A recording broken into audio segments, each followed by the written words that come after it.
એક પરમાણુમાં 2.3 electron volt તફાવત બે ઉર્જા સ્તરોને જુદા પાડે છે. જ્યારે પરમાણુ ઉચ્ચ સ્તરથી નિમ્ન સ્તરમાં સંક્રાંતિ કરે ત્યારે ઉત્સર્જિત વિકિરણની આવૃત્તિ કેટલી હશે? અહીંયા ડેલ્ટા E બરાબર 2.3 ઇલેક્ટ્રોન વોલ્ટ. 1 ઇલેક્ટ્રોન વોલ્ટ બરાબર 1.6 × 10⁻⁻19 જૂલ. H બરાબર 6.625 × 10⁻⁻34 જૂલ સેકન્ડ. હવે ડેલ્ટા E બરાબર h મ્યુ બરાબર ડેલ્ટા E ના છેદમાં h બરાબર 2.3 × 1.6 × 10⁻⁻19 ના છેદમાં 6.625 × 10⁻⁻34. Therefore મ્યુ બરાબર 0.5547 × 10⁻15. Therefore મ્યુ બરાબર 5.6 × 1014 હર્ટ્ઝ. હાઇડ્રોજન પરમાણુની ધરાવસ્થાની ઉર્જા -13.6 ઇલેક્ટ્રોન વોલ્ટ છે. આ અવસ્થામાં ઇલેક્ટ્રોનની ગતિ ઉર્જા અને સ્થિતિ ઉર્જા કેટલી હશે? ધરાવસ્થામાં ઇલેક્ટ્રોનની કુલ ઉર્જા E બરાબર -13.6 ઇલેક્ટ્રોન વોલ્ટ. આપણે જાણીએ છીએ કે ઇલેક્ટ્રોનની ગતિ ઉર્જા બરાબર ઓછા કુલ ઉર્જા. Therefore K બરાબર -E. Therefore K બરાબર -13.6 ઇલેક્ટ્રોન વોલ્ટ. Therefore K બરાબર +13.6 ઇલેક્ટ્રોન વોલ્ટ. અને ઇલેક્ટ્રોનની સ્થિતિ ઉર્જા U બરાબર -2 ગતિ ઉર્જા. Therefore U બરાબર -2 ગતિ ઉર્જા K. Therefore U બરાબર -2 U બરાબર -27.2 ઇલેક્ટ્રોન વોલ્ટ.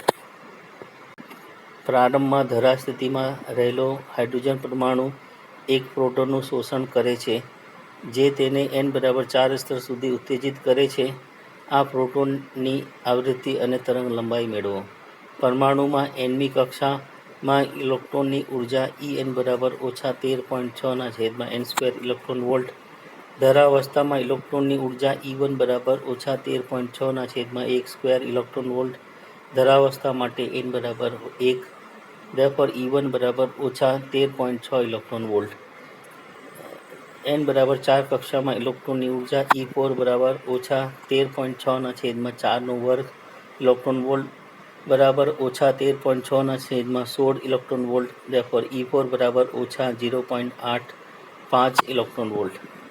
ઇલેક્ટ્રોનની ઉર્જામાં તફાવત ડેલ્ટા E બરાબર E4 - E1 બરાબર -0.85 ઇલેક્ટ્રોન વોલ્ટ -13.6 ઇલેક્ટ્રોન વોલ્ટ બરાબર 12.75 ઇલેક્ટ્રોન વોલ્ટ બરાબર 12.75 × 1.6 × 10⁻⁻19 જૂલ બરાબર 20.4 × 10⁻⁻19 જૂલ. હવે ઉત્સર્જિત ફોટોનની આવૃત્તિ મ્યુ હોય તો ડેલ્ટા E બરાબર h મ્યુ બરાબર ડેલ્ટા E ના છેદમાં h બરાબર 20.4 × 10⁻⁻19 ના છેદમાં 6.625 × 10⁻⁻34. મ્યુ બરાબર 3.079 × 1015 હર્ટ્ઝ. મ્યુ બરાબર 3.1 × 1015 હર્ટ્ઝ. હવે C બરાબર લેમ્ડા મ્યુ. Therefore લેમ્ડા બરાબર C ના છેદમાં મ્યુ બરાબર 3 × 10⁸ ના છેદમાં 3.079 × 1015. Therefore લેમ્ડા બરાબર 0.9743 × 10⁻⁻7 મીટર. Therefore લેમ્ડા બરાબર 97.4 × 10⁻⁻9 મીટર બરાબર 97.4 નેનોમીટર. બોર મોડેલનો ઉપયોગ કરીને n બરાબર 1 અને n બરાબર 2 અને n બરાબર 3 સ્તરોમાં હાઇડ્રોજન પરમાણુમાંના ઇલેક્ટ્રોનની ઝડપની ગણતરી કરો. b. આ દરેક સ્તર માટે કક્ષીય આવર્તકાળ શોધો.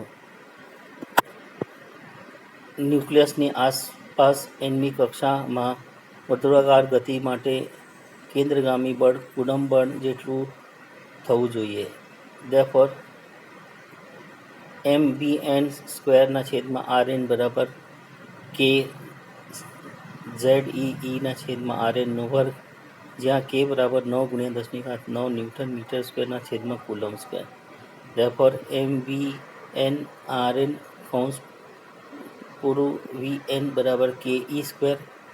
H2 માટે Z બરાબર 1. Therefore NH/2π × Vn બરાબર ke².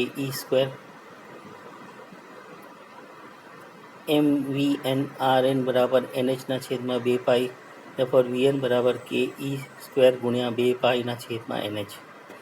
પ્રથમ કક્ષા માટે n બરાબર 1માં ઇલેક્ટ્રોનની ઝડપ v1 બરાબર 9 ગુણ્યા 10⁻9 ગુણ્યા 1.6 ગુણ્યા 10⁻19 કૌંસનો વર્ગ ગુણ્યા 2 ગુણ્યા 3.14ના છેદમાં 1 ગુણ્યા કૌંસમાં 6.625 ગુણ્યા 10⁻34 સાદુરૂપ આપતા બરાબર 21.84 ગુણ્યા 10⁵ therefore v1 બરાબર 2.184 ગુણ્યા 10⁶ મીટર પર સેકન્ડ બરાબર 2.18 ગુણ્યા 10⁶ મીટર પર સેકન્ડ. n બરાબર 2 કક્ષામાં ઇલેક્ટ્રોનની ઝડપ Vn બરાબર કૌંસમાં કે ઈનો વર્ગ ગુણ્યા 2 પાઈના છેદમાં h કૌંસ પૂરો ગુણ્યા 1/n બરાબર v1 છેદમાં n. therefore v2 બરાબર 2.18 ગુણ્યા 10⁶ n બરાબર 2 therefore v2 બરાબર 1.09 ગુણ્યા 10⁶ મીટર પર સેકન્ડ. આ જ રીતે n બરાબર 3 કક્ષામાં ઇલેક્ટ્રોનની ઝડપ v3 બરાબર v1 છેદમાં 3 બરાબર 2.18/3 ગુણ્યા 10⁶ બરાબર 0.727 ગુણ્યા 10⁶ મીટર પર સેકન્ડ. હવે Vn બરાબર Rn ઓમેગા Rn × 2 પાઈના છેદમાં Tn બરાબર therefore Tn બરાબર 2 પાઈ Rn ના છેદમાં Vn. સમીકરણ 1. n બરાબર 1 કક્ષામાં આવર્તકાળ T1 બરાબર 2 પાઈ R1 ના છેદમાં V1 બરાબર 2 ગુણ્યા 3.14 ગુણ્યા 0.53 ગુણ્યા 10⁻10 ના છેદમાં 2.184 ગુણ્યા 10⁶ બરાબર 3.3284 ગુણ્યા 10⁻10 ના છેદમાં 2.184 ગુણ્યા 10⁶ બરાબર 1.5239 ગુણ્યા 10⁻16 સેકન્ડ બરાબર 1.52 ગુણ્યા 10⁻16 સેકન્ડ. હવે Rn બરાબર n સ્ક્વેર R1 અને Vn બરાબર V1 છેદમાં n. સમીકરણ 1 પરથી Tn બરાબર 2 પાઈ n સ્ક્વેર R1 છેદમાં V1 છેદમાં n બરાબર n ઘન કૌંસમાં 2 પાઈ R1 છેદમાં V1 કૌંસ પૂરું therefore Tn બરાબર n ઘન છેદમાં T1. સમીકરણ 2 પરથી n બરાબર 2 કક્ષામાં આવર્તકાળ T2 બરાબર 2 નો ઘન ગુણ્યા 1.524 ગુણ્યા 10⁻16 therefore T2 બરાબર 1.216 ગુણ્યા 10⁻15 સેકન્ડ બરાબર 1.22 ગુણ્યા 10⁻15 સેકન્ડ. અને n બરાબર 3 કક્ષામાં આવર્તકાળ T3 બરાબર 3 નો ઘન ગુણ્યા T1 બરાબર 27 ગુણ્યા 27 ગુણ્યા 1.524 ગુણ્યા 10⁻16 બરાબર 4.114 ગુણ્યા 10⁻15 બરાબર 4.11 ગુણ્યા 10⁻15 સેકન્ડ.